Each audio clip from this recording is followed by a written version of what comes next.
असलामुअलैकुम। उम्मीद करनी है तुसी सारे खैरियत नाल होवोगे। जन्म दुख है, जीवन दुख है, मरना दुख है। धन गुरु नानक देव जी कहते ने कि हर मनुख दुखों की एक पंड है, बस खोलण की देर है, दुख ही दुख निकलते हैं। मनुख का जे सारा जीवन दुख ही दुख है तो फिर किस तरह इनू गुजार लेंदा हैगा वे। ਗਿਆਨੀ ਸੰਤ ਸਿੰਘ ਮਸਕੀਨ जी गुरबाणी ਦੇ ਵਿੱਚ ਧੰਨ गुरु नानक देव जी के विचार ਜਿਹੜੇ है अज की कथा ਦੇ ਵਿੱਚ ਸਾਂਝੇ ਕਰਨ ਦੇ ਨੇ। बहुत वधिया कथा है, सो चल के कथा सुनने फिर करने उसके विचार। गो। जो जो दिसे सो सो रोगी, जो भी दिखाई दे रहा है रोग दिखाई दे रहा है। रोग दे ही दर्शन होंदे ने। चलदे फिरदे मनुखां दे दर्शन नहीं, रोग दे दर्शन ने, रोगियां दे दर्शन ने। एक एक मनुख एक ऐसी तख्ती है जिस दे ते हजारां रोग लिखे हुए ने। पढ़न की समर्था होवे मनुख खुद पढ़ सकता है, वरना ये तख्ती खुद भी बोलन लग पैंदी है और खुद भी बयान करन लग। रूहे जमीन ते एक जो अपने नू खुद पढ़ के सुनांदी है, मैं दुखी हाँ, ये रोग है। धन गुरु नानक देव जी महाराज कहते ने हर रोगां दी पंड है, दुखां दी पंड है, सिर्फ खोलन दी देर है। जरा जिया खोलीए सिवाय दुखां दे होर कुछ निकलदा ही नहीं। दुख की पंडा खुलियां सुख ना निकस्यो कोय। गुरु नानक देव जी महाराज कहते ने हर मनुख दुखां दी पंड है, जरा खोलिए रंचक मात्र भी सुख लभदा नहीं। दुख है, दुख है। इसी तरीके दे नाल महान दार्शनिक संत जो 2500 साल पहले भारत दी भूमि विच होया, वैसे थे नाम सिद्धार्थ सी, लेकिन बाद विच गौतम बुद्ध का कहलाया। उत्तम बुद्ध वाला, उत्तम सोचने वाला। दुनिया विच कुछ महापुरुष ऐसे होंदे ने, ओ पिटी हुई लकीर दे हिस्से नहीं होंदे, उन्हां दे चलदियां ही लकीरां बनदियां ने। पिटी हुई लकीर तो मुराद अज तक जिन्हां जिन्हां रस्तियां तो जो सतपुरुष सत तक पहुंचे ने, उन्हां रस्तियां दा जो अनुगमन करे, उन्हां ते ही चलण दी कोशिश करे, उसकी अपनी मेहनत कुछ नहीं, सिर्फ पिछे ही चले है। लेकिन दो महापुरुष जगत विच ऐसे होए ने, एक महात्मा बुद्ध, एक गुरु नानक। ये खुद चलते ने, इन्हां दी जीवन चेतना खुद रस्ता लभदी है और इन्हां दे चलन दे नाल रस्ता बनया। एक रस्ते दा नां बौद्ध धर्म पै गया, एक रस्ते दा नां सिख धर्म पै गया। ये दोवें पिटी पिटाई लकीरां ते नहीं चले। दोहां ने बुलंद वांग एक गल कही है, जन्म दुख है, जीवन दुख है, मरण दुख है। अगर जन्म दुख है, मरण दुख है, तो जन्म ते मरण दे विचकार जो हो सकता है, वो सुख किस तरह हो सकता है। जैसे कणक दे बीज तो कणक पैदा होंदी है, चणियां दे बीज तो चने ही पैदा होंदे ने। अगर जन्म दुख है तो इस दुख दे सारा जीवन दुखी होवेगा और कुछ नहीं। और अंतिम एक बहुत वड्डी दुख दी मोहर लगेगी, वो है मरण। धन गुरु नानक देव जी महाराज दी बाणी दा फरमान, हे प्रभु जन्म मरण निवार, प्रभ जन्म मरण निवार, हार पर्यो द्वार। कई दफा दार्शनिक चिंतक हैरान ने गुरमत नूं समझण वाले, महात्मा बुद्ध नूं पढ़न वाले। इतना दुख है, इतना दुख है, इतना दुख है, और इतने रोग ने, इतने रोग ने, मनुख जी किस तरह लैंदा है, किवें जी लैंदा है? इक्को ही जवाब है, आसा करके जी लैंदा है। शायद कल ना होवे तो शायद दे जी लैंदा है। अज दुख है, शायद कल ना होवे। गुरबाणी कहंदी है अज दुख है, कल भी दुख है, परसों भी दुख है, अंतिम समय तक दुख है। लेकिन मनुख जी लैंदा है सुख दी आसा दे च, दुख दे च जी लैंदा है सिर्फ सुख दी आसा दे च। जीवदा ते दुखी है, आसा सिर्फ सुख दी हुंदी है। इस वास्ते गुरबाणी दा ये महावाक है, धन गुरु नानक देव जी महाराज दा ये महावाक, आसा मनसा बंधनी भाई, करम धर्म बंधकारी। आसा के एक बहुत बड़ा बंधन है, जिवाई जाएगी दुख दे च, जिवाई जाएगी। इस तो फिर छुटकारा होना ही कठिन है। और आशा करके जिहड़े धार्मिक कर्म कीते वो भी बंधन बनन गए। शायद ए सुख देन, ऐ सुख देन, पर कौन दसे आशा ही दुख है। ते आशा करके जो कुछ कीता उस दे च किस तरह सुख होवेगा, किवें सुख मिल सकता है?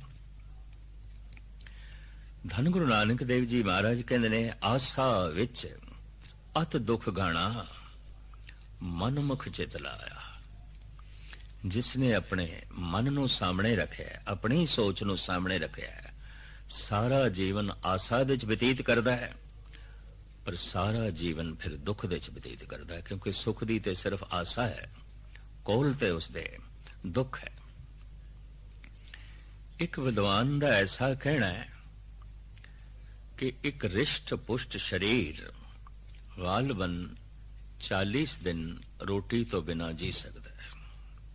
उहदे शरीर दे अंदर इतनी चर्बी है, उहदे शरीर दे अंदर रिजर्व भोजन इतना पिया है कि इनू 40 दिन जिंदा रख सकता है। एक मनुख दरमियानी शरीरक श्रृंखला रखने वाला 40 दिन रोटी तो बिना जी सकता है। गालबन 3 दिन पानी तो बिना भी जी सकता है।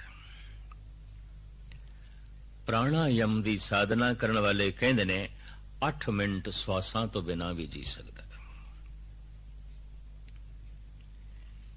श्वास बड़े कीमती, पानी बड़ा कीमती, रोटी बड़ी कीमती, पर रोटी दा 40 दिन त्याग किया जा सकता है, पानी दा 3 दिन त्याग किया जा सकता है, श्वासां दा भी 8 मिनट त्याग किया जा सकता है।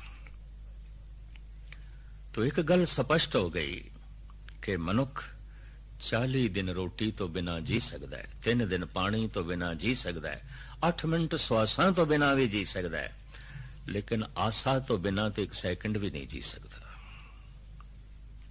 प्राणायाम दी साधना भी आशा करवाएगी। सब कुछ आशा दे बंधन, दुखां दे बंधन बन जाते ने। क्यों? अगर ये आस ही छड़ दई है ही नहीं सुख, है ही नहीं सुख। शायद कोई नवी दुनिया उहदे द्वार खुलन, शायद कोई ऐसा जगत होवे जिथे सुख होवे, पर जैसा जीवन है, जैसा जगत है, जैसे जीवन शैली है, इहदे च सुख दी आशा नूं संजो के रखना, ये ते हथकड़ियां नूं कंगण समझना है, ये ते बेड़ियां नूं झांझर समझना है, ये ते जेल नूं अपना घर समझना है। और आलम ऐसा कहंदे ने, लंबी कैद दी सजा भोगण वाले उम्र कैदी ਕਈ ਦਫਾ ਵਾਕਈ ਜੇਲ੍ਹ ਦੀ ਤੰਗ ਤਾਰੀਕ ਕੋਠੜੀਆਂ ਨੂੰ ਆਪਣਾ ਘਰ ਹੀ ਸਮਝ ਲੈਂਦੇ ਨੇ। ਬੇੜੀਆਂ ਤੇ ਹਥਕੜੀਆਂ ਨੂੰ ਭੂਸ਼ਣ ਸਮਝ ਲੈਂਦੇ ਨੇ। ਅਗਰ ਬੇੜੀਆਂ ਤੇ ਭੂਸ਼ਣ, ਹਥਕੜੀਆਂ ਭੂਸ਼ਣ ਦਿਖਾਈ ਦੇ ਰਹੀਆਂ ਨੇ, ਗਹਿਣੇ ਦਿਖਾਈ ਦੇ ਰਹੀਆਂ ਨੇ, तो इन्हां बेड़ियां नूं तोड़ना औखा है। बेड़ियां तोड़ियां जा सकदियां अगर बेड़ियां बेड़ियां दिखाई देन। हथकड़ी कट्टी जा सकदी अगर हथकड़ी दिखाई दे। पर जे हथकड़ी कंगन दिखाई दे रही है, जेल दी तंग तारीक कोठड़ी अपना घर दिखाई दे रहा है, तो कौन आजाद कराएगा? ते आजादी दी तमन्ना भी किस तरह पैदा होगी? मनुख दे अंदर जिहड़ी धर्म दी प्यास नहीं पैदा हो रही, धर्म दी तमन्ना नहीं पैदा हो रही, अधर्म ही घर बन गया। हुण धर्म दी तमन्ना किथे? औगण ही भूषण बन गए ते हुण गुणा दी लोड़ किथे रह गई? अंधेरे दा जीवन हो गया, हुण रोशनी नूं की करना? मनुखी जगत दी ये सब तो वड्डी बदकिस्मती है। पशुआं दा विकास प्राकृतिक रूप दे च हो रहा है। पत्थर हजारां साल दी यात्रा तो बाद खाक बन जाते हैं। खाक हजारां साल दी यात्रा तो बाद बनस्पति बन जाती है, और बनस्पति हजारां साल दी यात्रा तो बाद कीड़े मकोड़े पशु पक्षी बन जाती है,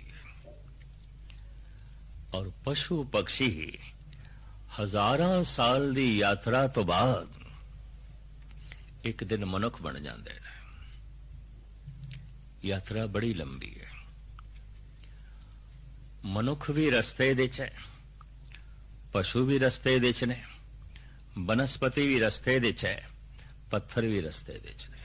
कई जन्म सैलगिर करया, जैसे राजपथ ते असी चल रही होवे, शाहराह ते जा रहे होइए। कोई साथों अगे है, कोई पीछे है, कोई बहुत पीछे है, कोई बहुत अगे है। इसी तरह कह सकते हैं पत्थर ते सब तो पीछे है।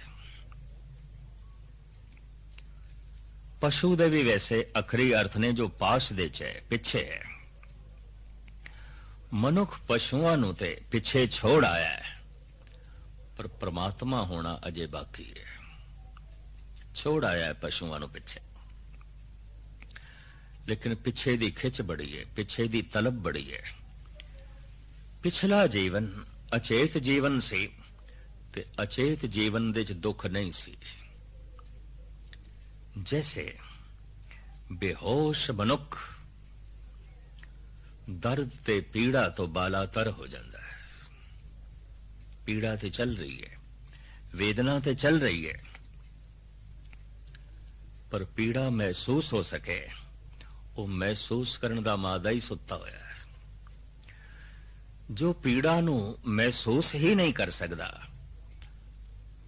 तो फिर पीड़ा तो छुटकारे का साधन जुटाना ते बहुत कठिन है, कठिन है। कदी कदी मनुख थोड़ा सुचेत होता है, पीड़ा महसूस होती है, मनुख फिर अचेत होता है। अफीम खा के, गांजा खा के, सुल्फा पी के, शराब पी के, भंग पी के, या इंज कह लो सियाणा मनुख जो थोड़ा सुचेत हो गया है, या तो फिर बिल्कुल इस जीवन तो छाल मार के अगे लंघ जाए, या थोड़ा जिहा जो सुचेत होया अचेत होवे, इस तो बिना जी नहीं सकेगा, नहीं जी सकेगा। या तो अचेत होवे, या तो फिर नशा करके अचेत हो जाए, जैसे पशु अचेत है, वो दुख नहीं महसूस करता। पशु ते परिवारक जिम्मेवारी भी नहीं है। क्यों? परिवार की समझ ही कोई नहीं। भैन सामने खड़ी है, पशु नूं कोई समझ नहीं। भरा सामने खड़ा है, पशु नूं कोई समझ नहीं। नानके दादके सौरे सारे संबंध मौजूद ने, समझ नहीं। तो परिवारक जिम्मेवारी दा बोझ पशु चुकते नहीं, क्योंकि समझ नहीं। समाजक जिम्मेवारी दा बोझ पशु चुकते नहीं, क्योंकि समझ नहीं। राजनैतिक जिम्मेवारी दा बोझ पशु चुकते नहीं, क्योंकि समझ नहीं। ਤੇ ਧਾਰਮਿਕ ਜ਼ਿੰਮੇਵਾਰੀ ਨੂੰ ਪਸ਼ੂ ਨਿਭਾਉਂਦੇ ਨਹੀਂ, ਕਿਉਂਕਿ ਸਮਝ ਨਹੀਂ। ਇਸ ਵਾਸਤੇ ਪਸ਼ੂ ਸੁਖੀ ਹੈ।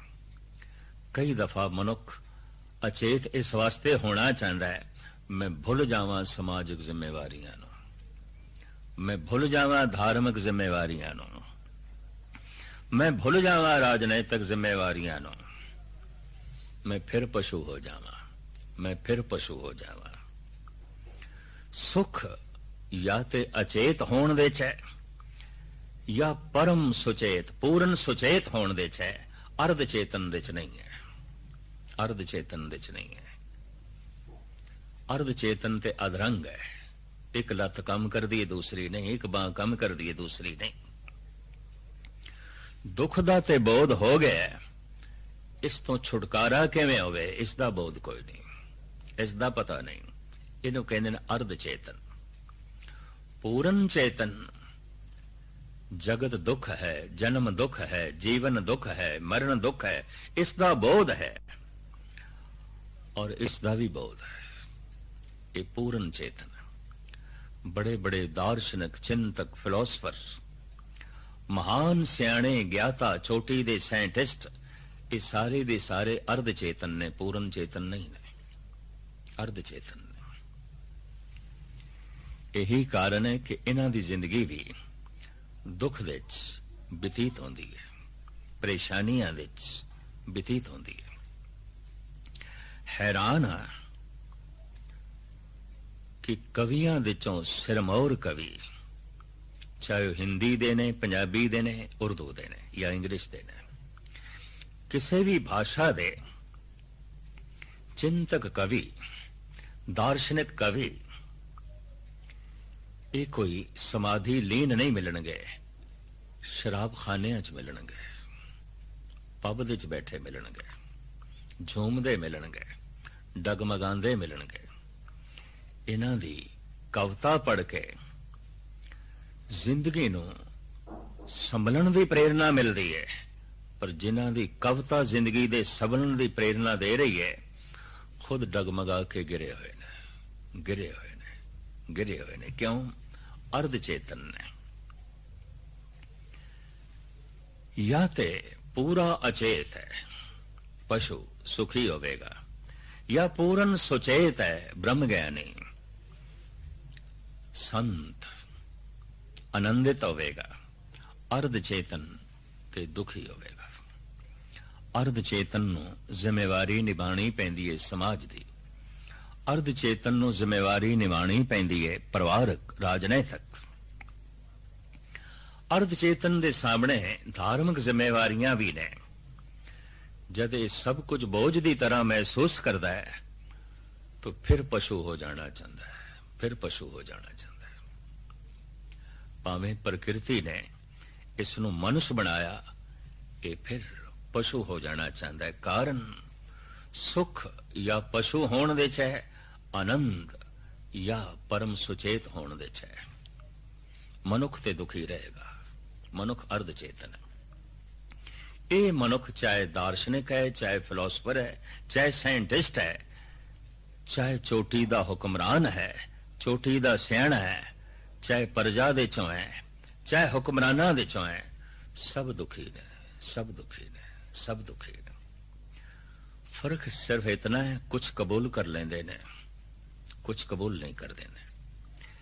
ਮੇਰੇ ਦੇਖੇ ਮਹਾਨ ਸਿਆਣੇ ਕਬੂਲ ਕਰ ਲੈਂਦੇ ਨੇ, ਮਹਾਮੂਰਖ ਕਬੂਲ ਨਹੀਂ ਕਰਦੇ, ਕਬੂਲ ਨਹੀਂ ਕਰਦੇ।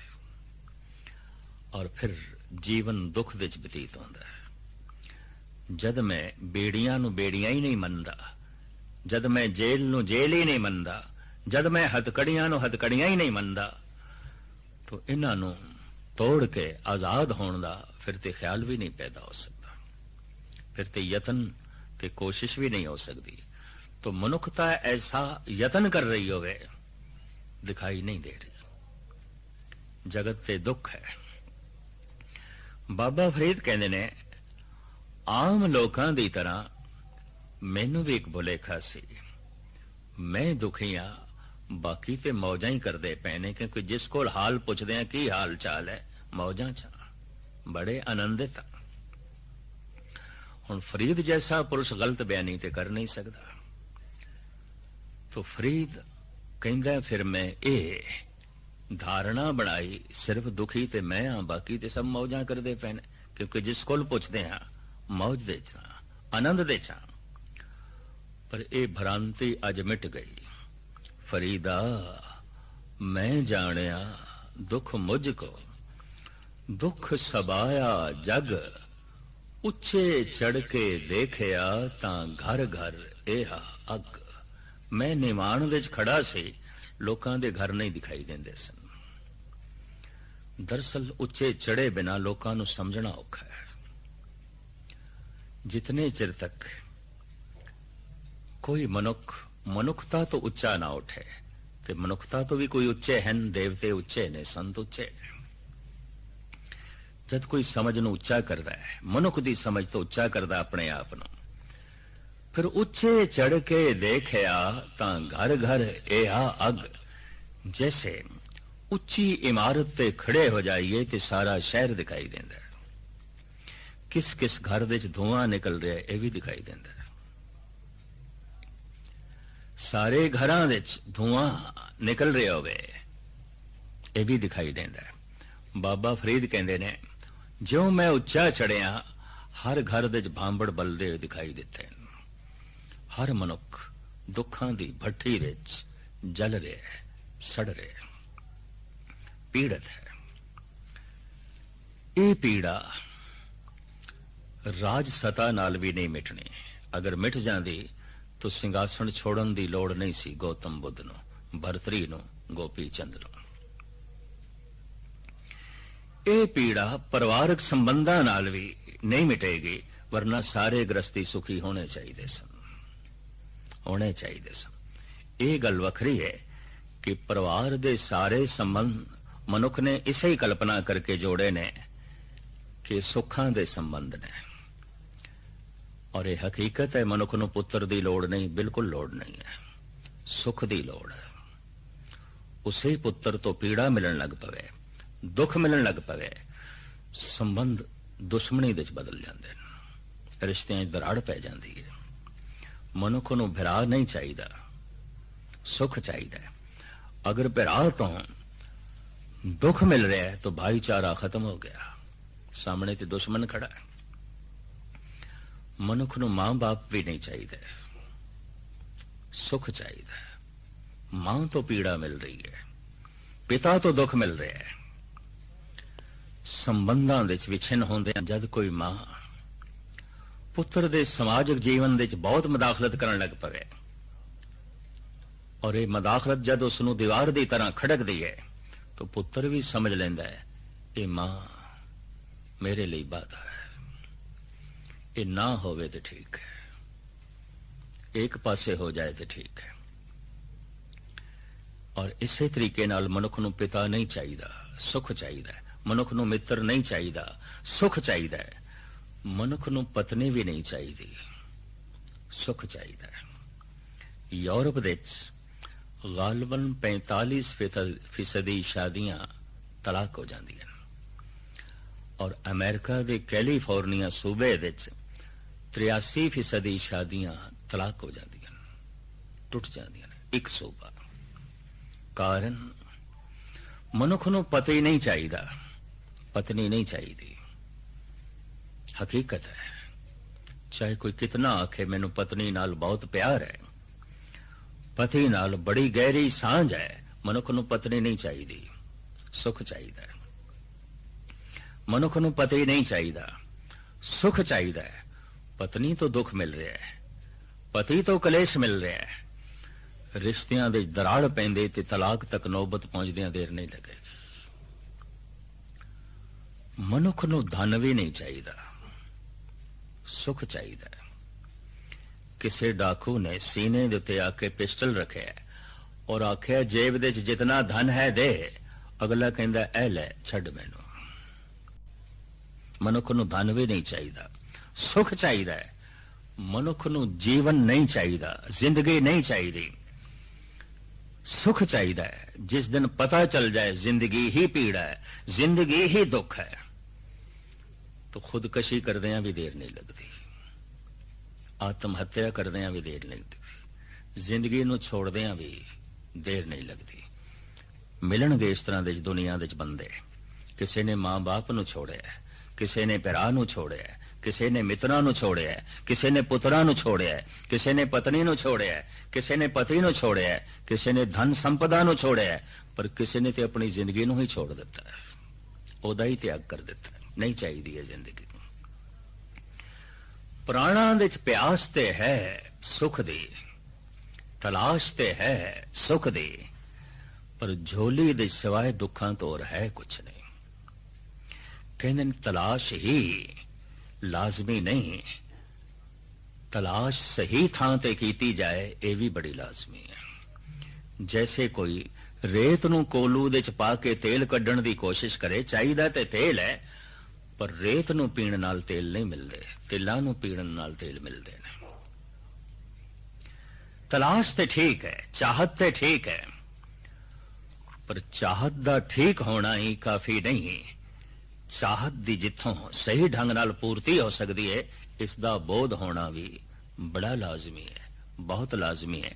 ਇਸ ਵਾਸਤੇ ਕਹਿੰਦੇ ਨੇ ਇੱਕੋ ਹੀ ਦੁੱਖ ਹੈ ਅਗਿਆਨ, ਇੱਕੋ ਹੀ ਪੀੜਾ ਹੈ ਅਗਿਆਨ, ਇੱਕੋ ਹੀ ਔਗਣ ਹੈ ਅਗਿਆਨ, ਇੱਕੋ ਹੀ ਪਾਪ ਹੈ ਅਗਿਆਨ, ਔਰ ਇੱਕੋ ਹੀ ਜ਼ਿੰਦਗੀ ਦੀ ਮੁਸੀਬਤ ਹੈ ਅਗਿਆਨ, ਇੱਕੋ ਹੀ ਮੂਰਖਤਾ ਹੈ ਅਗਿਆਨ, और इक्को ही आनंद है ज्ञान। ज्ञान ही भगवान है, वेद ही भगवान है। भारत दे ऋषि बहुत प्राचीन समय तो कह रहे ने ज्ञान ही भगवान है। धन गुरु गोबिंद सिंह जी महाराज कहते हैं ज्ञान गुरु आत्म उपदेशो नाम विभूत लगाओ। ज्ञान परमात्मा है, ज्ञान गुरु है। ज्ञान भगवान है तो फिर अज्ञान शैतान है। अज्ञान दे च जीना शैतानियत दे जीना है, ज्ञान दे च जीना भगवान दे जीना है। शैतानियत दुख है, शैतानियत पीड़ा है, शैतानियत कलेश है। इसनों मिटाए बिना जी मनुख रोग है। और ये रोग दो हिस्सियां दे प्रगट होंदा है, तन दे तल ते रोग बन के, मन दे तल ते सोग बन के। तो क्या जीवन भर रोग ते सोग दे जीवना ही मनुख दी प्रारब्ध है, मनुख दा भविष्य है। यही मनुख है रोग दे जीवे, सोग दे जीवे। चिंतावां ते इतनी पीड़ा ने, इतना बोझ है। धन गुरु अर्जन देव जी महाराज ने एक बड़ा सुंदर उदाहरण दिता है। गिरंत गिर पतित पातालं जलंत दे दी बैसांतरे। कोई मनुख बहुत पहाड़ दी उच्ची चोटी तो गिर रहा होवे, हजारां फुट दी बुलंदी तो थल्ले गिर रहा होवे। गिरंत गिर पतित पातालं जलंत दे दीप बैसांतरे। ज्वालामुखी अग दे च गिर जाए और कोई जिंदा जल रहा होवे। बहंत अगा तोयंग तरंगं। अथाह सागर दियां लहरां दे च गोते खा रहे होवे, डुब रहा होवे। बड़ी बुलंदी तो गिर रहा होवे, ज्वालामुखी अग दे च जल रहा होवे, डुब रहा होवे। इस नाल जो शरीरक ते मानसिक पीड़ा होंदी है, बहंत अगा तोयंग तरंगं दुखंत ग्रह चिंता जनमंत मरण। घरेलू चिंता, जगत दी चिंता, परिवार दी चिंता, आर्थिक चिंता, ये ऐसी है महाराज कहते हैं जैसे कोई पहाड़ दी बुलंदी तो गिर रहा होवे, ज्वालामुखी अग दे जल रहा होवे, या फिर अथाह सागर दियां लहरां दे डुब रहा होवे। इंज कह रो मनुख दा पतन हर वक्त हो रहा है, हर वक्त गिर रहा है। कहते ने यात्रा ते चढ़ाइयां दे चौंदी है, निवाण दे ते पतन है, गिरावट है। पानी निवाण दे जा रहा है, इस वास्ते कहने आ गिर रहा है, गिर रहा है। जिंदगी निवाण दी तरफ जा रही है, यात्रा ते ਉਹ ਹੁੰਦੀ ਹੈ जद ਚੜਾਈਆਂ ਦੀ ਹੋਵੇ। जद कोई चढ़दा है, एक औघट घाटी राम की ते चढ़ रहे हो कबीर। किसे हद तक मनुख दी जीवन शक्ति निवाण दी तरफ जावे काम बनदी है, जीवन शक्ति उचाइयां दी तरफ जावे राम बनदी है। राम रस ते काम रस इंज कह लो बुलंदी ते निवाण है, निवाण है, निवाण है। इस पतन दी थोड़ी जिया देर लई ते लोड़ है ताकि ख्याल आ जाए चढ़ाइयां ते चढ़ना। जद शक्ति निवाण दी तरफ जाती है, जानी चाहिए कुछ देर लई संतान नू जन्म देंदी है। जद यही शक्ति चढ़ाइयां दी तरफ जाती है तो भगवान नू जन्म देंदी है। मनुख है जो संतान नू भी जन्म देंदा है, भगवान नू भी जन्म दे सकदा है। संतान नू जन्म देण दे ते पशु भी समर्थ होए ने, कीड़े मकोड़े भी समर्थ होए ने। संतान नू जन्म देण दे करीबन करीबन सारे मनुख भी समर्थ हो जाते ने। जीवन ते उस दिन सफल होंदा है जद कोई भगवान नू जन्म देंदा है। और भगवान नू जन्म देना की होंदा है, वो स्वयं भगवान मई हो जाता है।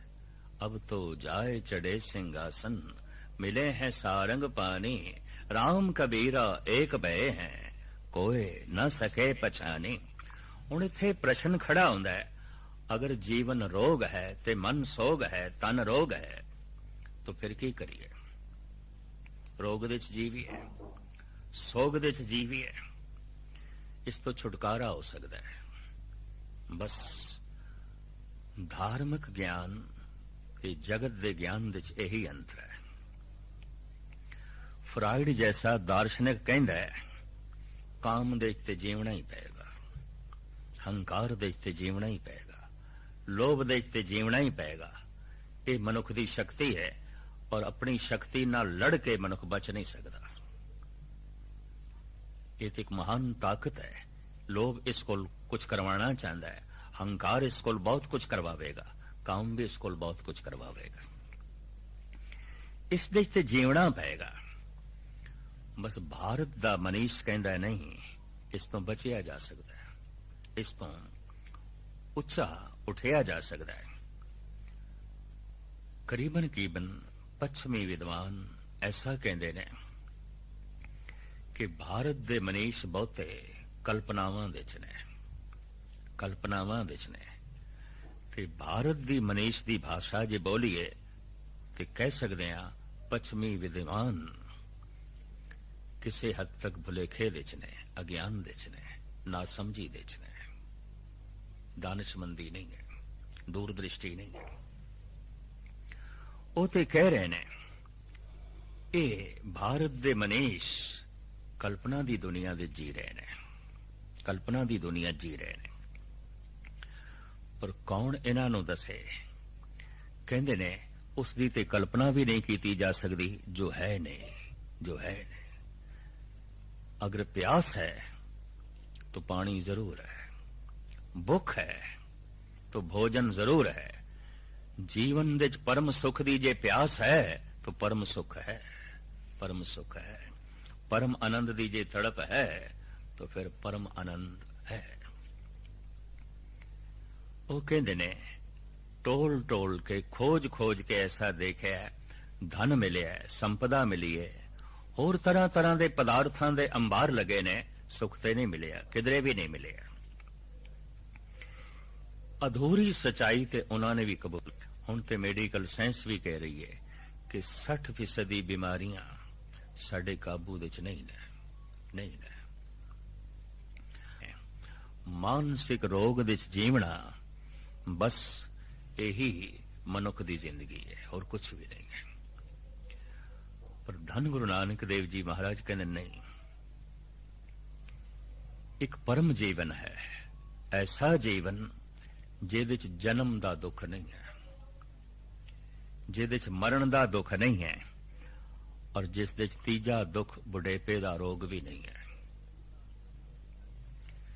कुछ ना समझ ऐसा कहते ने कि क्यों मनीए, जीवन दुख है, शरीर रोग है। चंगे भले कई स्वास्थ्य शरीर दिखाई देंदे ने, गुरबाणी नहीं मनदी। अगर स्वास्थ्य दिखाई देंदे ने तो एक दिन बुढ़ा किस तरह हो जाता है? आखिर बुढ़े होने का बीज तो इसके अंदर पिया है, तो जिहड़ा बीज इसनूं बुढ़ा कर सकता है उन्होंने रोग कहा जाएगा और की आख्या जाएगा। जिहड़े स्वस्थ दिखाई देंदे ने वास्तविक उन्हां दियां थोड़ी जिहियां बीमारियां सीमा विच ने, या औषधियां खा खा के रोग नूं सीमा विच कर लैंदा है ताकि पीड़ा महसूस ना होवे। रोग ते खत्म नहीं होए। अगर रोग खत्म हो गए ने तो फिर बुढ़ा किस तरह हो सकता है? फिर बुढ़ेपा तो एक ऐसा रोग है, इसनूं सीमित करना भी बड़ा औखा है, कठिन है। ये तो वधदा जाएगा, वधदा जाएगा। भारत दे सारे संत कहंदे ने बुढ़ेपा स्वयं अपने आप विच एक रोग है। जब लग जरा रोग नहीं आया, जब लग काल ग्रसे नहीं काया, जब लग बिकल भई नहीं बाणी, भजले रे मन सारंग पानी। बुढ़ेपा खुद एक रोग है। मन विच वासना बड़ी प्रबल है, चलिए पर चलन दी समर्था पैरां विच नहीं है। मन विच बड़ी प्रबल वासना है, पदार्थां नूं भोगण दी, इंद्रियां दी सत्या है नहीं। कहंदे ने एक जवान दी पीड़ा नालों हजारां गुणा वध पीड़ा हुंदी है बुढ़े कोल। क्यों? जवान नालों हजारां गुणा वासना उसदी वध गई है। उम्र दे नाल नाल वासना वधदी है ते उन्हां वासनावां दी पूर्ति कर सके शरीर साथ नहीं देंदा, शरीर साथ नहीं देंदा। इस वास्ते बुढ़ा बहुत पीड़ा विच जींदा है, बहुत पीड़ा विच जींदा है। बड़ी मानसिक पीड़ा हुंदी है। बुढ़ेपा खुद एक रोग है। धन गुरु नानक देव जी महाराज कहंदे ने, नानक बद्धा घर तहां जिथे मिरत ना जन्म जरा। असी हुण अपना घर उत्थे बनाया है जिथे जमना कोई नहीं, मरना कोई नहीं, बुढ़ेपा कोई नहीं। जन्म है तो दुख है, जीवन है तो दुख है, और मरण है तो दुख है।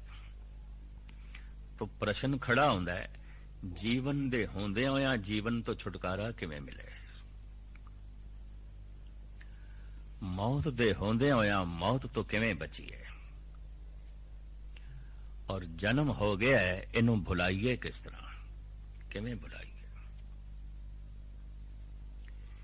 इन्हां रोगां तो और में छुटकारा होवे। प्रथम चिंता तो किवें बचीए? गुरु तेग बहादुर साहब जी का एक श्लोक बड़ा कीमती, जिन भोग समय अखंड पाठ साहब का जद या खुले पाठ का जद भोग पैंदा है, श्लोकां दी बाणी चलदी है। इस श्लोक दे आउंदियां सारे ही बड़े उत्साह नाल उमंग नाल पढ़दे ने। चिंता तांकी कीजिए जो अनहोनी होए, ए मार्ग संसार को नानक थिर नहीं कोए। पर जिन्हां अर्थां विच जगत इसनूं पढ़दा है, ये अर्थ नहीं है। अज तक जिन्हां अर्थां विच इसनूं पढ़िया जा रहा है, ये अर्थ नहीं है। मनुख इस दे अर्थ करदा है, अनहोनी घटना घटे ते चिंता कर। भाव मौत हो गई है, अनहोनी हो गई है। कोई जवान जद बुढ़ा हो जाता है, कहता मेरे नाल अनहोनी हो गई है। बीमारी चरम सीमा ते जद कोई पहुंच जाती है तो कह देता मेरे नाल अनहोनी हो गई है। घाटा पै गया, दिवालिया हो गया, कहता मेरे नाल अनहोनी हो गई है।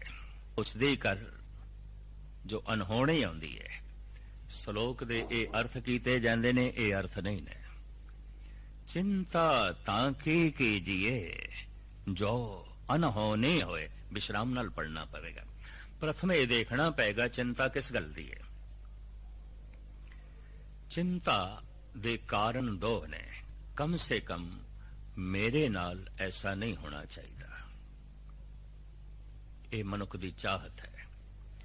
कम से कम मेरे नाल ऐसा नहीं होना चाहिए, पड़ोसी नाल होया होवे पे, मेरे नाल ऐसा नहीं होना चाहिए।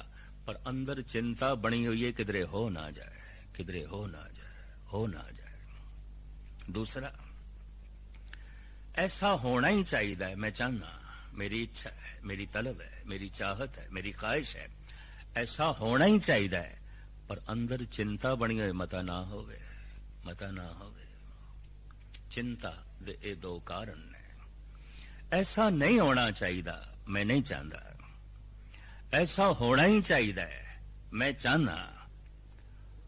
पहले इस गल दी चिंता है किधरे हो ना जावे, जो मैं नहीं चाहता किधरे हो ना जावे, और जो मैं चाहना ऐसा ना होवे किधरे ना होवे। गुरु तेग बहादुर साहब जी महाराज कहते चिंता नु एक पासे रख, जो होंदा है वो होंदा है, जो नहीं होंदा नहीं होंदा। चिंता नु परे सुट, जो होंदा है वो होंदा है, जो नहीं होंदा वो नहीं होंदा। अगर एक बुढ़ा आखे कि मैं मासूम बच्चे दी तरह हो जावां, ये नहीं होंदा, ये नहीं होंदा। और एक जवान ये आखे कि मैं कदी बुढ़ा ना हुआ, ये नहीं होंदा, ये नहीं होंदा। एक बुढ़ा ये आखे मैं कदी नहीं मरा, ये नहीं होंदा, ये नहीं होंदा। जो होंदा है वो होंदा है, जो नहीं होंदा नहीं होंदा। जन्म हो गया होना सी, मरण हो गया होना सी, नफा हो गया होना सी, नुकसान हो गया होना सी। कबूल करदियां ही मनुख जन्म जीवन ते मरण दी पीड़ा तो बालातर हो जाता है। पर किवें होवे, इहदी साधना की कीती जाए, किस तरह कीती जाए? क्योंकि गल इतनी चल रही है, और धन गुरु नानक देव जी महाराज नो विश्व भर ने जिस आवाज नाल पुकारिया सी, बाबा वैद रोगियां दा, बाबा वैद रोगियां दा। तो रोग जन्म है, रोग जीवन है, रोग मरण है। किवें छुटकारा होवे? गुरु नानक किस ढंग नाल इलाज करदे सन, किवें इलाज करदे सन? प्रथम देखना पएगा कि मनुख जिथे भी बैठा है, परिवार विच बैठा है, बाजार विच बैठा है, या मंदिर मस्जिद गुरुद्वारे विच बैठा है, कारोबार विच बैठा है या वेला बैठा है, बैठा है भूतकाल दियां यादां विच, बैठा है भविष्य दी चिंता विच। ये दो बोझ इस दे दिमाग ते पए ने। मनुख हमेशा भविष्य विच जीवदा है, मनुख हमेशा भूतकाल विच जीवदा है। कहंदे ने तन नूं भज्जण दौड़न लई अस्थान चाहिदा है, जगह ही ना होवे खुली तो तन भज दौड़ नहीं सकदा। ते मन नूं भज्जण दौड़न वास्ते समा चाहिदा है। मन दी भज दौड़ समय विच होंदी है, अस्थान विच नहीं होंदी। अस्थान विच दौड़दा है तन, समय च दौड़दा है मन। अगर जगह ही नहीं, अस्थान नहीं, तो तन एक जगह बैठ जाएगा। अगर समय खो जाए तो मन मिट जाएगा, मन टिक जाएगा। सारी दुनिया विच एक गल ते पकड़ विच आ गई है, सुख उदों बनदा है, आनंद उदों बनदा है जिथे मन किसी संगीत दी धुन विच, किसी नृत्यकार दी कला विच, किसी साज दे वादन विच, आवाज विच, मधुर धुनी विच वक्ती तौर ते मन टिक जाए, रस्ते बन जाता है, आनंद ते बन जाता है। पर सदीवी टिकाव नहीं होता। क्यों? मन भटकदा है समय विच, ते समा बहुत वड्डा है भविष्य, समा बहुत वड्डा है भूतकाल। पता नहीं कदों असी चले सी, लंबी यात्रा है, बड़ा लंबा समा। भूतकाल साडा बहुत लंबा है, माजी साडा बहुत लंबा है, ते भविष्य साडा बड़ा लंबा है। पता नहीं कदों तक असी होवांगे। असी अज दे नहीं हाँ, हिमालय पर्वत तो पहले दे, सूरज चंद तारियां तो भी पहले दे। ना बूद हेच निशान हाजे जमीनों आसमां की शौके यादे तो आवुर्द दर वजूद मरा। हे प्रभु, भाई साहब भाई नंदलाल कहंदे ने अजे जमीन ते आसमान दा ते नामो निशान नहीं सी, मैं ते उदों दा भटक रहा, कोई अज दा।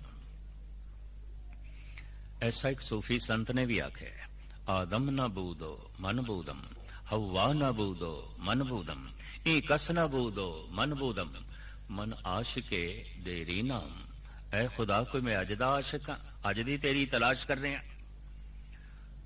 अचेत पणे सुचेत पणे ਕਦੋਂ ਦਾ ਮੈਂ ਤੇਰੇ ਰਸਤੇ ਤੇ ਆ, ਜਦੋਂ ਤੂੰ ਅਜੇ ਮਨੁੱਖ ਵੀ ਨਹੀਂ ਬਣਾਏ ਸਨ। ਆਦਮ ਨਾ ਬੂਦੋ ਮਨ ਬੂਦਮ, ਹਵਾ ਨਾ ਬੂਦੋ ਮਨ ਬੂਦਮ।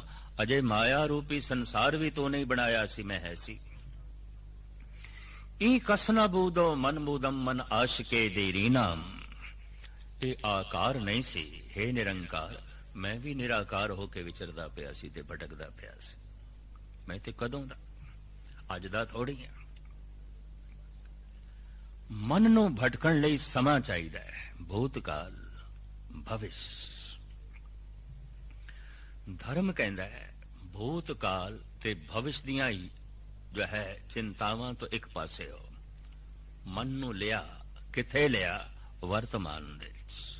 ਵਰਤਮਾਨ ਦੇ ਵਿੱਚ ਭਗਵਾਨ ਦੀ ਝਲਕ ਥੋੜੀ ਬਹੁਤ ਜਦ ਵੀ ਮਿਲੇਗੀ, ਵਰਤਮਾਨ ਦੇ ਵਿੱਚ ਮਿਲੇਗੀ, ਔਰ ਉਹੀ ਭਗਵਾਨ ਦੀ ਝਲਕ ਵਰਤਮਾਨ ਨੂੰ ਵੀ ਬਿਠਾ ਕੇ ਸੰਪੂਰਨ ਭਗਵਾਨ ਹੋ ਜਾਏਗੀ, ਸੰਪੂਰਨ ਪ੍ਰਮਾਤਮਾ ਹੋ ਜਾਏਗੀ, ਸੰਪੂਰਨ ਈਸ਼ਵਰ ਹੋ ਜਾਏਗੀ।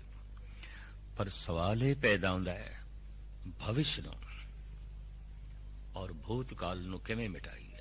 ਇਹ ਤੇ ਹਰ ਥਾਂ ਤੇ ਪਿੱਛਾ ਕਰਦਾ ਹੈ ਮਨੁੱਖ, ਜਿੱਥੇ ਵੀ ਬੈਠਾ ਹੈ।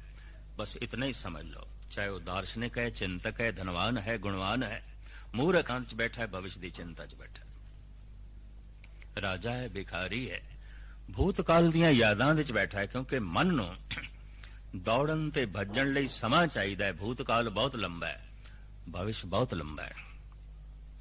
तो पहले समझिए वर्तमान कितना है। वर्तमान धन गुरु नानक देव जी महाराज कहते हैं, हम आदमिया एकदम मौलत मौत न जाना, वर्तमान एकदम है। वर्तमान अज दा दिन नहीं है, वर्तमान अज दी रात नहीं है, वर्तमान एक दम है जो मेरे मुंह च है, सारियां दे मुंह च है। जेड़ा दम अजे आया नहीं वो ते मेरा भविष्य है, ते जेड़ा दम चला गया मेरे मुंह चो वो ते भूतकाल है। जो दम चला गया इनू मैं खर्च नहीं कर सकता, जो दम अजे आया नहीं मैं उसनू वरत नहीं सकता। एकदम तो इत्थे प्रश्न खड़ा होंदा है, एकदम दे की कर सकते हैं? एकदम दे कोई लंबी यात्रा नहीं हो सकती, एकदम दे कोई लंबा चौड़ा कारोबार नहीं खोलिया जा सकता, एकदम दे कोई उच्चा वड्डा महल नहीं खड़ा किया जा सकता, एकदम दे कोई लंबी चौड़ी विद्या नहीं हासिल की जा सकती। पर गुरु नानक कहते ने एकदम दे परमात्मा प्राप्त किया जा सकता है, जद भी मिलेगा एकदम दे, क्योंकि एकदम नकद है ते धर्म दा सौदा, परमात्मा दा सौदा नगदी नाल होंदा है, नगदी नाल होंदा है। दुनिया दे सारे महामंत्र एकदम दे पूरे हो जाते हैं। राम एकदम दे पूरा हो गया, ओम एकदम दे पूरा हो गया, अल्लाहू एकदम दे पूरा हो गया, वाहेगुरु एकदम दे पूरा हो गया। करोड़ दफा वाहेगुरु वाहेगुरु आखण नाल एक पाप भी नहीं मिटेगा। करोड़ दफा वाहेगुरु वाहेगुरु आखण नाल एक दुख भी नहीं मिटेगा। एक दफा वाहेगुरु आखदियां करोड़ां पाप मिट जाणगे, एक दफा वाहेगुरु आखदियां करोड़ां दुख मिट जाणगे। ये तो फिर पहेली हो गई? नहीं, पहेली नहीं। सारे महामंत्र एक दम दे पूरे हो जाते ने, वाहेगुरु इको ही दम की लोड़ है। हुण मेरा सारा ध्यान इसे मंत्र दे सुनन दे आ जाए, वाहेगुरु। और जैसे मैं एकदम दे आवांगा, सारे दे सारे ध्यान नूं लियावांगा, इसे नूं ध्यान साधना कहंदे ने, तो भूतकाल खो जाएगा, भविष्य खो जाएगा। वर्तमान ने भगवान नूं प्रगट कर देना है।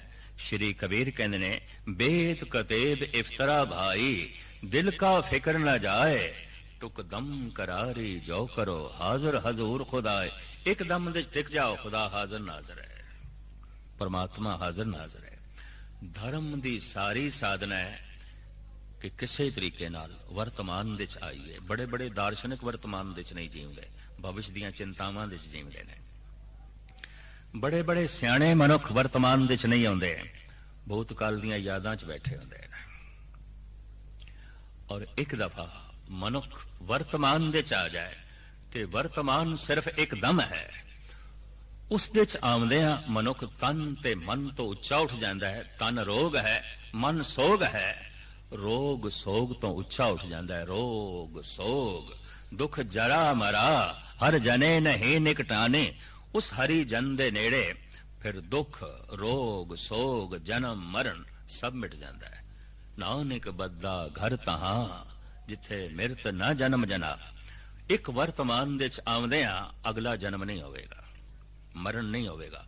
ਔਰ ਇਹ ਜਿਹੜਾ ਜੀਵਨ ਕੋਲ ਹੈ, ਇਸ ਤੋਂ ਮਨੁੱਖ ਉੱਚਾ ਉੱਠ ਜਾਏਗਾ ਔਰ ਭਗਵਾਨ ਪ੍ਰਗਟ ਹੋ ਜਾਏਗਾ। ਇਹੀ ਇੱਕ ਸਾਧਨਾ ਹੈ ਔਰ ਇਹੀ ਔਸ਼ਧੀ ਹੈ। ਇਹੀ ਔਸ਼ਧੀ ਇਸਾਂ ਵਿੱਚ ਭਰਮਣ ਕਰਕੇ ਧੰਨ ਗੁਰੂ ਨਾਨਕ ਦੇਵ ਜੀ ਮਹਾਰਾਜ ਵੰਡਦੇ ਰਹੇ। ਬਾਬਾ ਫਰੀਦ ਵੀ ਕਹਿੰਦੇ ਨੇ, ਆਜ ਮਿਲਾਵਾ ਸ਼ੇਖ ਫਰੀਦ, ਟਾਕਮ ਕੂੰਜਣੀਆਂ ਮਨੋ ਮਚਿੰਦਣੀਆਂ। ਅੱਜ ਮਿਲਾਵਾ ਲੈ, तो ਅੱਜ ਤੋਂ ਮੁਰਾਦ ਕੀ ਅੱਜ ਦਾ ਸਾਰਾ ਦਿਨ? ਕਤਈ ਨਹੀਂ। ਅੱਜ ਤੋਂ ਮੁਰਾਦ ਵਰਤਮਾਨ, ਵਰਤਮਾਨ ਤੋਂ ਮੁਰਾਦ ਇੱਕਦਮ। ਭਾਈ ਨੰਦ ਲਾਲ ਵੀ ਐਸਾ ਕਹਿੰਦੇ ਨੇ, ਯਕਦਮ ਬਖੇਸ਼ ਰਾ ਨਾ ਬੁਰਦਮ ਕੇ ਕੀਸਤਮ, ਐ ਵਾਏ ਨਕਦੇ ਜ਼ਿੰਦਗੀ ਰਾਏਗਾ ਗੁਯਸਤ। ਮੈਂ ਨਕਦ ਜ਼ਿੰਦਗੀ ਬਰਬਾਦ ਕੀਤੀ। ਕਿ ਨਕਦ ਜ਼ਿੰਦਗੀ ਕੀ ਸੀ? ਜਿਹੜਾ ਮੇਰੇ ਮੂੰਹ ਦੇ ਚ ਦਮ ਸੀ, ਨਕਦ ਸੀ। ਜਿਹੜਾ ਦਮ ਆਇਆ ਨਹੀਂ ਉਧਾਰੀ ਸੀ। ਜਿਹੜਾ ਦਮ ਚਲਾ ਗਿਆ ਉਹ ਖਰਚ ਹੋ ਗਿਆ, ਉਹ ਤੇ ਖਰਚ ਹੋ ਗਿਆ। ਮੇਰੀ ਜ਼ਿੰਦਗੀ ਦੀ ਜੇਬ ਦੇ ਚ ਸਿਰਫ ਇੱਕੋ ਹੀ ਦਮ ਹੈ, ਇੱਕੋ ਹੀ ਦਮ ਹੈ। ਨਗਦੀ ਮੇਰੇ ਕੋਲ ਇੱਕੋ ਹੀ ਦਮ ਹੈ, ਇੱਕੋ ਹੀ ਦਮ ਹੈ ਹਰ ਇੱਕ ਕੋਲ। ਪਰ ਬੰਦਾ ਕਹਿ ਦਿੰਦਾ ਹੈ ਇੱਕ ਦਮ ਦੀ ਕੀ ਜ਼ਿੰਦਗੀ ਹੈ? ਨਹੀਂ, ਇੱਕ ਦਮ ਦੇ ਚ ਪਰਮਾਤਮਾ ਮਿਲ ਸਕਦਾ ਹੈ, ਇੱਕ ਦਮ ਦੇ ਚ ਸਾਰਾ ਜਹਾਨ ਮਿਲ ਸਕਦਾ ਹੈ, ਇੱਕ ਦਮ ਦੇ ਚ ਸਾਰੀ ਲੋਕਾਈ ਦੀ ਪ੍ਰਾਪਤੀ ਹੋ ਸਕਦੀ ਹੈ, ਇੱਕ ਦਮ ਦੇ ਚ ਪਰਮ ਰਸ ਮਿਲ ਸਕਦਾ ਹੈ। ਪਰ ਮਨੁੱਖ ਇਸ ਇੱਕ ਦਮ ਨੂੰ ਕਿਵੇਂ ਬਤੀਤ ਕਰਦਾ ਹੈ? ਇਸੇ ਇੱਕ ਦਮ ਨੂੰ ਬਤੀਤ ਕਰ ਛੱਡਦਾ ਹੈ ਗੁਜ਼ਰੇ ਹੋਏ ਦਮਾਂ ਦੀ ਯਾਦ ਵਿੱਚ। ਇਸੇ ਇੱਕ ਦਮ ਨੂੰ ਬਤੀਤ ਕਰ ਛੱਡਦਾ ਹੈ ਆਉਣ ਵਾਲੇ ਦਮਾਂ ਦੀ ਚਿੰਤਾ ਚ। ਔਰ ਦਮ ਦਮ ਕਰਕੇ ਸਾਰੀ ਜ਼ਿੰਦਗੀ ਰਾਏਗਾ ਚਲੀ ਜਾਂਦੀ ਹੈ, ਵਿਅਰਥ ਚਲੀ ਜਾਂਦੀ ਹੈ। ਐ ਵਾਏ ਨਕਦੇ ਜ਼ਿੰਦਗੀ ਰਾਏਗਾ ਗੁਯਸਤ। ਭਾਈ ਸਾਹਿਬ ਭਾਈ ਗੁਰਦਾਸ ਜੀ ਕਹਿੰਦੇ ਨੇ, ਵਰਤਮਾਨ ਵਿੱਚ ਵਰਤਦਾ ਹੋਵਨ ਹਾਰ ਸੋਈ ਪਰਵਾਨਾ। ਸੰਸਾਰੀ ਤੇ ਭਗਤ ਦੀ ਪਹਿਚਾਣ ਕੀ? ਬਸ ਦੋ ਸ਼ਬਦਾਂ ਵਿੱਚ ਪਛਾਣ। ਲਿਬਾਸ ਤੋਂ ਪਹਿਚਾਣ ਨਹੀਂ ਹੋਵੇਗੀ ਇਹ ਭਗਤ ਹੈ, ਸੰਤ ਹੈ। ਸਾਰੀ ਦੁਨੀਆ ਦੇ ਧਾਰਮਿਕ ਲਿਬਾਸ ਅਲੱਗ-ਅਲੱਗ ਨੇ। ਧਾਰਮਿਕ ਦਿਖਾਈ ਦੇ ਜਾਣਾ ਇੱਕ ਸ਼ਿੰਗਾਰ ਹੈ, ਧਾਰਮਿਕ ਹੋ ਜਾਣਾ ਇੱਕ ਤਪੱਸਿਆ ਹੈ, ਮਿਹਨਤ ਹੈ, ਸਾਧਨਾ ਹੈ। ਕਿਸ ਤਰ੍ਹਾਂ ਅੰਦਾਜ਼ਾ ਲਗਾਵਾਂਗੇ ਸੰਸਾਰੀ ਹੈ ਇਹ ਭਗਤ ਹੈ ਜੋ ਭੂਤਕਾਲ ਦੀਆਂ ਯਾਦਾਂ ਦੇ ਜੀ ਰਿਹਾ ਹੈ, ਭਵਿਸ਼ ਦੀਆਂ ਚਿੰਤਾਵਾਂ ਦੇ ਜੀ ਰਿਹਾ ਹੈ, ਸੰਸਾਰੀ ਹੈ। ਪਰ ਜੋ ਵਰਤਮਾਨ ਦੇ ਵਿੱਚ ਟਿਕ ਗਿਆ ਹੈ ਭਗਤ ਹੈ, ਭਗਵਾਨ ਦਾ ਰੂਪ ਹੈ, ਉਹ ਤੇ ਈਸ਼ਵਰ ਦਾ ਰੂਪ ਹੈ। ਵਰਤਮਾਨ ਵਿੱਚ ਟਿਕਦਿਆਂ ਹੋਵਨ ਹਾਰ ਸੋਈ ਪਰਵਾਨਾ। ਜੋ ਹੋ ਗਿਆ ਇਹ ਹੋਣਾ ਹੀ ਸੀ, ਹੋਣਾ ਹੀ ਹੈ, ਅਨਹੋਣੀ ਨਹੀਂ ਹੈ, ਅਨਹੋਣੀ ਨਹੀਂ ਹੈ। ਠੀਕ ਹੈ, ਜਵਾਨ ਜੈਸੇ ਬੁੱਢਾ ਹੋਣ ਲੱਗਦਾ ਹੈ ਇੱਕਦਮ ਖਿਆਲ ਆਉਂਦਾ ਹੈ ਅਨਹੋਣੀ ਹੋ ਗਈ, ਅਨਹੋਣੀ ਹੋ ਗਈ। ਇਹੀ ਕਾਰਨ ਹੈ ਕਿ ਸਾਰੇ ਜਗ ਦੱਸਦੇ ਨੇ। ਅਗਰ 60 ਸਾਲ ਹੈ 50 ਦੱਸਦੇ ਨੇ, 50 ਹੈ 40 ਦੱਸਦੇ ਨੇ, 40 ਹੈ 30 ਦੱਸਦੇ ਨੇ। ਔਰ ਅਕਸਰ ਇਸਤਰੀਆਂ 30 ਤੋਂ ਅੱਗੇ ਜਾਂਦੀਆਂ ਹੀ ਨਹੀਂ, ਉੱਥੇ ਹੀ ਰੁਕ ਜਾਂਦੀਆਂ, ਉੱਥੇ ਹੀ ਰੁਕ ਜਾਂਦੀਆਂ। ਕਾਰਨ ਬੁਢੇਪਾ ਅਨਹੋਣੀ ਹੈ। ਕੌਣ ਦੱਸੇ ਬੁਢੇਪਾ ਤੇ ਹੋਣਾ ਹੈ? ਅਨਹੋਣੀ ਨਹੀਂ ਹੈ। ਮੌਤ ਤੇ ਹੋਣੀ ਹੈ, ਅਨਹੋਣੀ ਨਹੀਂ। ਭਗਤ ਕਬੀਰ ਕਹਿੰਦੇ ਨੇ, ਪਾੜੋ ਸੀਕੇ ਜੋ ਹੁਆ ਤੂੰ ਆਪਣੇ ਵੀ ਜਾਨ। ਸਮਝ ਲੈ ਮੇਰੀ ਅਰਥੀ ਉੱਠੀ ਹੈ ਤੇ ਨਹੀਂ ਚੁੱਕਿਆ, ਸ਼ਾਇਦ ਪੜੋਸੀ ਨੇ ਆਪਣੇ ਕੰਧਿਆਂ ਤੇ ਮੈਨੂੰ ਚੁੱਕਿਆ ਹੈ। ਇਸ ਤਰ੍ਹਾਂ ਸਮਝ, ਤੂੰ ਆਪਣੇ ਵੀ ਜਾਨ। ਐਸਾ ਉਹੀ ਜਾਣ ਸਕਦਾ ਹੈ ਜੋ ਵਰਤਮਾਨ ਦੇ ਚ ਆ ਗਿਆ। ਤੋ ਵਰਤਮਾਨ ਦੇ ਟਿਕਦਿਆਂ ਹੋਵਨ ਹਾਰ ਸੋਈ ਪਰਵਾਨਾ। ਜਨਮ ਹੋ ਗਿਆ ਹੈ ਕਬੂਲ, ਜੀਵਨ ਕੋਲ ਹੈ ਕਬੂਲ, ਮਰਨ ਸਾਨੂੰ ਕਬੂਲ। ਲੇਕਿਨ ਮਰਦੇ ਦਮ ਤੱਕ ਮਨੁੱਖ ਨੂੰ ਸਿਰਫ ਜਨਮ ਕਬੂਲ ਹੈ, ਮਰਨ ਕਬੂਲ ਨਹੀਂ। ਇਸ ਵਾਸਤੇ ਮਰਦੇ ਦਮ ਤੱਕ ਜਨਮ ਦਿਨ ਮਨਾਉਂਦਾ ਹੈ, ਮਰਨ ਦਿਨ ਨੂੰ ਭੁਲਾਉਣ ਦੀ ਕੋਸ਼ਿਸ਼ ਕਰਦਾ ਹੈ। ਔਰ ਇਹੀ ਕਾਰਨ ਹੈ ਕਿ ਪਰਮ ਆਨੰਦ ਦੀ ਪ੍ਰਾਪਤੀ ਤੋਂ ਵਾਂਝਾ ਰਹਿ ਜਾਂਦਾ ਹੈ, ਰੋਗ ਦੇ ਚ ਜੀਵਦਾ ਹੈ, ਸੋਗ ਦੇ ਚ ਜੀਵਦਾ ਹੈ। ਜਦ ਕਿ ਵਰਤਮਾਨ ਦੇ ਚ ਜੀਣ ਵਾਲਾ ਰੋਗ ਸੋਗ ਦੁੱਖ ਜਰਾ ਮਰਾ ਹਰ ਜਨੇ ਨਹੀਂ ਨਿਕਟਾਨੀ। ਧਰਮ ਦੀ ਇਹ ਮਹਾਨ ਸਾਧਨਾ ਸਾਰੀ ਦੁਨੀਆ ਦੀ ਧੰਨ ਗੁਰੂ ਨਾਨਕ ਦੇਵ ਜੀ ਮਹਾਰਾਜ ਕਰਾਉਂਦੇ ਰਹੇ। ਦੱਸਦੇ ਰਹਿ ਔਰ ਲੋਕਾਂ ਨੂੰ ਰੋਗ ਤੇ ਸੋਗ ਤੋਂ ਕੱਢਦੇ ਰਹਿ। ਇਸ ਵਾਸਤੇ ਜਿਹੜੇ ਜਿਹੜੇ ਸਾਧਨਾ ਕਰਕੇ ਵਰਤਮਾਨ ਦੇ ਜੀਵੇ ਤੇ ਭਗਵਾਨ ਨੂੰ ਜ਼ਿੰਦਗੀ 'ਚ ਪ੍ਰਗਟ ਕੀਤਾ, ਉਹਨਾਂ ਸਾਰਿਆਂ ਦੀ ਜ਼ਬਾਨ ਤੋਂ ਇੱਕ ਬੋਲ ਨਿਕਲਿਆ, ਬਾਬਾ ਵੈਦ ਰੋਗੀਆਂ ਦਾ। ਬਾਬਾ ਗਿਆਨੀ ਸੰਤ ਸਿੰਘ ਮਸਕੀਨ ਜੀ ਦੀ ਬਹੁਤ ਵਧੀਆ ਕਥਾ ਸੀਗੀ ਕਿ ਇਨਸਾਨ ਦਾ ਪੂਰਾ ਜੀਵਨ ਜਿਹੜਾ ਵੈ ਦੁੱਖਾਂ ਦੇ ਆਲੇ ਦੁਆਲੇ ਘੁੰਮਦਾ ਹੈ। ਨਾ ਸਿਰਫ ਘੁੰਮਦਾ ਹੈ ਬਲਕਿ ਜੀਵਨ 'ਚ ਦੁੱਖ ਹੀ ਦੁੱਖ ਨਜ਼ਰ ਆਉਂਦੇ ਹੈ। ਔਰ ਧੰਨ ਗੁਰੂ ਨਾਨਕ ਦੇਵ ਜੀ ਦਾ ਵੀ ਇਹੀ ਕਹਿਣਾ ਹੈ ਕਿ ਹਰ ਮਨੁੱਖ ਜਿਹੜਾ ਵੈ ਉਹ ਦੁੱਖਾਂ ਦੀ ਪੰਡ ਹੈ, ਬਸ ਖੋਲ੍ਹਣ ਦੀ ਦੇਰ ਹੈ। ਦੁੱਖ ਹੀ ਦੁੱਖ ਨਜ਼ਰ ਆਉਂਦੇ ਹੈਗੇ। ਜਿਹੜਾ ਪੈਦਾ ਹੋਣਾ ਉਹ ਵੀ ਦੁੱਖ ਹੈ, ਮਰਨਾ ਉਸ ਤੋਂ ਵੀ ਵੱਡਾ ਦੁੱਖ ਹੈ। ਤੇ ਜਿਹੜਾ ਵਿਚਲਾ ਹੈ, ਜੀਵਨ ਤੋਂ ਲੈ ਕੇ ਜਨਮ ਤੋਂ ਲੈ ਕੇ ਮਰਨੇ ਤੱਕ ਜਿਹੜਾ ਵਿਚਕਾਰ ਚੀਜ਼ ਹੈ, ਉਹ ਕਿਸ ਤਰ੍ਹਾਂ ਸੁੱਖ ਹੋ ਸਕਦੀ ਹੈ? ਉਹ ਵੀ ਦੁੱਖ ਹੀ ਦੁੱਖ ਹੈ। ਕਣਕ ਦੇ ਬੀਜ ਤੋਂ ਕਣਕ ਹੀ ਨਿਕਲਣੀ ਹੈ, ਚਾਵਲਾਂ ਦੇ ਬੀਜ ਤੋਂ ਚਾਵਲ ਹੀ ਨਿਕਲਣੇ ਹੈ। ਇਸੇ ਤਰ੍ਹਾਂ ਜੇ ਪੈਦਾ ਦੁੱਖ ਲੈ ਕੇ ਹੋਇਆ ਹੈ, ਮਰਿਆ ਦੁੱਖ ਲੈ ਕੇ ਹੈ, ਤੇ ਜਿਹੜਾ ਵਿਚਲਾ ਜੀਵਨ ਹੈ ਉਹ ਵੀ ਤੇ ਦੁੱਖਾਂ ਨਾਲ ਹੀ ਭਰਿਆ ਹੋਏਗਾ ਨਾ। ਉਹ ਸੁੱਖਾਂ ਨਾਲ ਕਿਸ ਤਰ੍ਹਾਂ ਭਰ ਸਕਦਾ ਹੈ?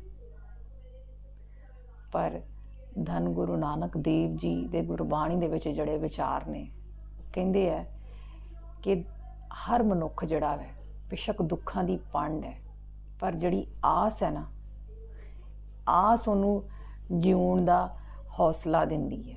ਆਸ ਦੇ ਸਿਰ ਤੇ ਉਹ ਦੁੱਖ ਆਪਣੇ ਕੱਟਦਾ ਹੈ। ਆਸ ਦੀ ਉਮੀਦ ਤੇ ਉਹ ਅੱਗੇ ਵੱਧਦਾ ਹੈ ਕਿ ਅੱਜ ਜਿਹੜਾ ਦਿਨ ਹੈ ਕੱਲ੍ਹ ਇਹਦੇ ਵਰਗਾ ਨਹੀਂ ਹੋਣਾ। ਜਿਹੜੇ ਅੱਜ ਦੁੱਖ ਹੈ ਕੱਲ੍ਹ ਨਹੀਂ ਹੋਣੇ, ਜਿਹੜੀਆਂ ਅੱਜ ਪਰੇਸ਼ਾਨੀਆਂ ਵਾ ਉਹ ਕੱਲ੍ਹ ਨਹੀਂ ਹੋਣੀਆਂ। ਇਹ ਆਸ ਹੀ ਹੈ ਜਿਹੜੀ ਇਨਸਾਨ ਨੂੰ ਉਹਦਾ ਪੂਰਾ ਜੀਵਨ ਗੁਜ਼ਾਰਨੇ ਤੇ ਮਜਬੂਰ ਕਰ ਦਿੰਦੀ ਹੈ। ਇਸ ਆਸ ਦੇ ਸਿਰ ਤੇ ਉਹ ਹਰ ਚੀਜ਼ ਜਿਹੜੀ ਹੈ ਭੁੱਲ ਜਾਂਦਾ ਹੈ, ਨਵੀਆਂ ਤੋਂ ਨਵੀਆਂ ਉਮੀਦਾਂ ਰੱਖਦਾ ਹੈ, ਨਵੇਂ ਖ਼ਾਬ ਦੇਖਦਾ ਹੈ। ਮਨੁੱਖ ਦੁੱਖਾਂ ਦੇ ਵਿੱਚ ਰਹਿੰਦਿਆਂ ਹੋਇਆਂ ਵੀ ਉਹ ਖੁਸ਼ੀਆਂ ਦੀ ਆਸ ਰੱਖਦਾ ਹੈ, ਸੁੱਖਾਂ ਦੀ ਆਸ ਰੱਖਦਾ ਹੈ। ਇਸ ਲਈ ਤੇ ਪੂਰਾ ਜੀਵਨ ਗੁਜ਼ਾਰ ਦਿੰਦਾ ਹੈ। ਔਰ ਇੱਕ ਜਿਹੜੇ ਬੜੇ ਵੱਡੇ ਵਿਦਵਾਨ ਸੀਗੇ, ਉਹਨਾਂ ਨੇ ਜਿਹਨਾਂ ਨੇ ਪੂਰੀ ਇੱਕ ਰਿਪੋਰਟ ਤਿਆਰ ਕੀਤੀ, ਉਹਨਾਂ ਦਾ ਵੀ ਇਹੀ ਕਹਿਣਾ ਸੀਗਾ ਕਿ ਹਰ ਮਨੁੱਖ ਜਿਹੜਾ ਕਿ ਤੰਦਰੁਸਤ ਹੈ ਉਹ ਰੋਟੀ ਤੋਂ ਬਗੈਰ 40 ਦਿਨ ਜ਼ਿੰਦਾ ਰਹਿ ਸਕਦਾ ਹੈ, ਪਾਣੀ ਤੋਂ ਬਗੈਰ 3 ਦਿਨ ਤੇ ਵਿਸ਼ਵਾਸਾਂ ਤੋਂ ਬਗੈਰ 8 ਮਿੰਟ ਰਹਿ ਸਕਦਾ ਹੈ। ਪਰ ਆਸ ਤੋਂ ਬਗੈਰ ਇੱਕ ਪਲ ਨਹੀਂ ਗੁਜ਼ਾਰ ਸਕਦਾ। ਅਗਰ ਆਸ ਮੁੱਕ ਜੇ ਨਾ ਤੇ ਉਹਦਾ ਜੀਵਨ ਖਤਮ ਹੋ ਜਾਂਦਾ ਹੈ। ਆਸ ਇੰਨੀ ਜ਼ਰੂਰੀ ਹੈ, ਰੋਟੀ ਪਾਣੀ ਵਿਸ਼ਵਾਸ ਤੋਂ ਵੀ ਕਿਤੇ ਜ਼ਿਆਦਾ ਜ਼ਰੂਰੀ ਹੈ ਆਸ। ਇਹ ਆਸ ਹੀ ਹੈ ਜਿਹੜੀ ਕਿ ਮਨੁੱਖ ਨੂੰ ਹਰ ਦੁੱਖ 'ਚੋਂ ਨਿਕਲਣੇ ਲਈ ਹੌਸਲਾ ਦਿੰਦੀ ਹੈ। ਜਿਹੜਾ ਬਿਮਾਰ ਹੈ ਉਹਨੂੰ ਆਸ ਹੁੰਦੀ ਹੈ ਕਿ ਕੱਲ੍ਹ ਮੈਨੂੰ ਸ਼ਿਫਾ ਮਿਲ ਜਾਏਗੀ, ਮੈਨੂੰ ਪਰਸੋਂ ਸ਼ਿਫਾ ਮਿਲ ਜਾਏਗੀ, ਮੈਨੂੰ ਉੱਥੋਂ ਸ਼ਿਫਾ ਮਿਲ ਜਾਏਗੀ, ਮੈਂ ਉੱਥੋਂ ਇਲਾਜ ਕਰਾਵਾਂਗਾ, ਉੱਥੋਂ ਸ਼ਿਫਾ ਮਿਲ ਜਾਏਗੀ। ਇਸ ਆਸ ਤੇ ਆਪਣੀ ਦੁੱਖ ਜਿਹੜੀ ਬਿਮਾਰੀ ਹੈ ਉਹ ਕੱਟਦਾ ਹੈ। ਜਿਹੜਾ ਪਰੇਸ਼ਾਨ ਹੈ ਉਹਨੂੰ ਇਹ ਆਸ ਹੁੰਦੀ ਹੈ ਕਿ ਜਿਹੜਾ ਕੱਲ੍ਹ ਦਿਨ ਚੜ੍ਹਨਾ ਹੈ ਨਾ, ਉਸ ਦਿਨ ਮੇਰੀ ਪਰੇਸ਼ਾਨੀ ਮੁੱਕ ਜਾਣੀ, ਮੈਂ ਉੱਥੇ ਕਾਰੋਬਾਰ ਕਰ ਲੈਣਾ, ਮੈਨੂੰ ਉੱਥੇ ਨੌਕਰੀ ਮਿਲ ਜਾਣੀ, ਉੱਥੋਂ ਮੈਨੂੰ ਪੈਸੇ ਆ ਜਾਣੇ, ਮੇਰਾ ਕਰਜ਼ਾ ਲੱਥ ਜਾਣਾ, ਮੈਂ ਜਿਹੜੇ ਹੋਰ ਬਾਕੀ ਜ਼ਿੰਦਗੀ ਦੇ ਮਾਮਲਾਤ ਹੈ। ਇਸੇ ਤਰ੍ਹਾਂ ਉਹ ਸਾਰੇ ਆਸ ਦੇ ਸਿਰ ਤੇ ਜਿਹੜਾ ਵੈ ਉਹਨਾਂ ਦੁੱਖਾਂ ਨੂੰ ਕੱਟਦਾ ਜਾਂਦਾ। ਔਰ ਇਸੇ ਆਸ ਦੇ ਸਿਰ ਤੇ ਪੂਰਾ ਜੀਵਨ ਗੁਜ਼ਾਰ ਲੈਂਦਾ, ਉਹਨੂੰ ਪਤਾ ਹੀ ਨਹੀਂ ਚੱਲਦਾ। ਹਾਲਾਂਕਿ ਸਭ ਤੋਂ ਵੱਡਾ ਦੁੱਖ ਜਿਹੜਾ ਵਾ ਉਹ ਆਸ ਹੈ। ਅਗਰ ਉਹ ਮੁੱਕ ਜਾਏ ਤੇ ਹਰ ਸ਼ੈ ਮੁੱਕ ਜਾਂਦੀ, ਜੀਵਨ ਵੀ ਖਤਮ ਹੋ ਜਾਂਦਾ ਹੈਗਾ। ਬਹੁਤ ਵਧੀਆ ਕਥਾ ਸੀ ਔਰ ਐਸੀ ਕਥਾ ਸੀਗੀ ਕਿ ਇਸ 'ਤੇ ਜਿੰਨੇ ਵਿਚਾਰ ਦਿੱਤੇ ਜਾਣ ਓਨੇ ਹੀ ਘੱਟ ਹੈਗੇ ਹੈ। ਵੀਰੋ, ਤੁਹਾਨੂੰ ਇਹ ਕਥਾ ਕਹਿੰਦੀ ਲੱਗੀ, ਕਮੈਂਟ ਕਰਕੇ ਲਾਜ਼ਮੀ ਦੱਸਿਓ। ਰੱਖਿਓ ਆਪਣਾ ਢੇਰ ਸਾਰਾ ਖਿਆਲ। ਮਿਲਾਂਗੇ ਅਗਲੀ ਵੀਡੀਓ ਦੇ ਨਾਲ। ਅੱਲਾ ਹਾਫਿਜ਼।